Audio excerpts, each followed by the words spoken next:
everyone, it's Book Crazy Katie, and today's video is Sailor Moon Volume 1 review, and please find me on social media at the following. Hey everyone, it's Book Crazy Katie, and today I want to give you my Sailor Moon Volume 1 review.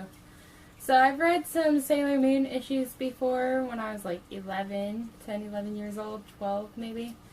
So it's been a very long time, like 20 years, and I don't remember which ones I have read and which ones I haven't read. And Asian Read-a-thon has been happening in the month of May. This is my first book I've completed for it. I'm also reading Arusha and the Song of Death. That has taken me a while. Like I said in my Asian Read-a-thon announcement video, I've had a shoulder and a hip injury thing that I've been working on, so it kind of hurts to like hold books right now. This one's not too bad because it's light and paperback, but Arusha is a little bit heavier and it's a hardcover book, so that's been a little bit more difficult for me to read for a while at a time. But right now I want to give you guys my Sailor Moon Volume 1 review. And let me tell you guys, I love this. The one thing I was kind of bummed about was that there's no color pages at all. In the very front, you get some color like photos here and stuff. There's a few pages. I don't want to show you guys all that. I've recently started getting into graphic novels too, so this is probably helping. And like I said, I've loved Sailor Moon since I was a little kid, and so I'm already familiar with the story.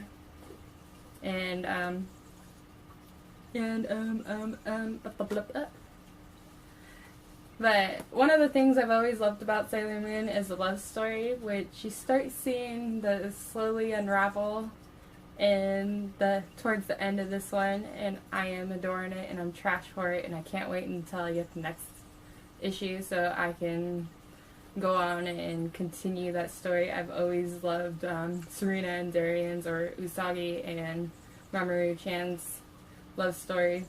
I've always been a little disturbed by the age difference by them, although they're like 4 years apart, so realistically it's not that bad. It's just that he's 18 and she's 14, and so that's a little weird for me. But otherwise, it's fine, and I don't know what Japanese norms are when it comes to dating, so Japanese cultural norms are. But by American cultural norms, it's a little weird, even though the age difference isn't that big. I really enjoyed this. It does get repetitive at some points because this has like I want to say this has 6 different issues in it. It says 6 acts, and I'm pretty sure each of those were their own issue. So every time Sailor Moon introduces herself, and then she introduces Sailor Mercury, then she introduces Sailor Mars, and now it's introducing Sailor Jupiter. So in this, you see Sailor Moon become Sailor Moon, Sailor Mercury become Mercury, Sailor Mars become Mars, and Sailor Jupiter become Jupiter. You see the origins of all of their stories.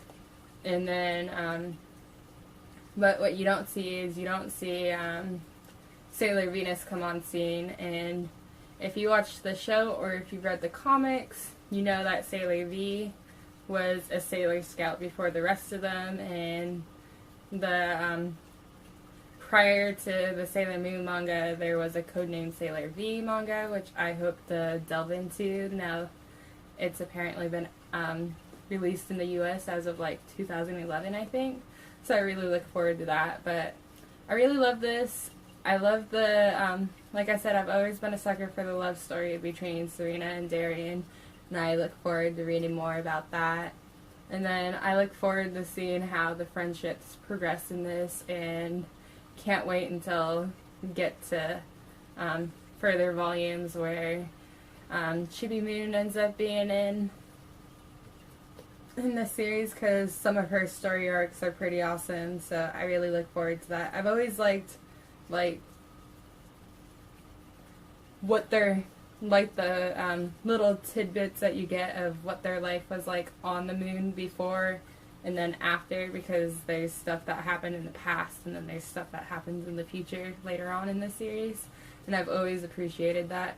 It can get a little, Serena or Usagi is, you know, a ditzy, flighty girl, and so it gets a little very girly, and then it gets very much into this boy, that boy, especially in the TV show. But I've always enjoyed that, even though it gets a little cheesy and annoying at times. But I've always liked the overarching story, so even if like an episode or an issue or two are a little weak and fluffy, overall I think that the like core of the storyline is really solid and good and worth checking out. If you're a romance lover, I'd say follow Sailor Moon. And I hope you guys enjoyed this. I don't have very much to say. Oh, I guess I should probably talk about the art style. I've always enjoyed the art style. It looks really good. When I was younger, and I always wanted to be like Sailor Jupiter for like Halloween or something. I never got to do that. And I don't know if I'll ever do it as an adult. I always wanted to be Sailor Jupiter. She had, you know, light brown hair and wore green and stuff. I like green and it like complements my eyes and whatnot, so I've always been drawn to Sailor Jupiter. Plus I love thunder and lightning, so what more could I ask for? I'm not tall and I'm not super strong. I do like to cook. I wish I could say I like to cook more than that I cook more now than I do. But when you like to cook and you also cook for your living or for your job, kind of drains you sometimes, so I don't do as much cooking as I should. But I hope you guys enjoyed this review. I highly recommend checking out Sailor Moon. And I forgot to say the name of this lady, and I cannot say her name. Naoko Taguchi. I know I just murdered that. I cannot pronounce her name. Somebody, if you want to let me know how to say that properly, I'd highly appreciate it. Thank you. Bye.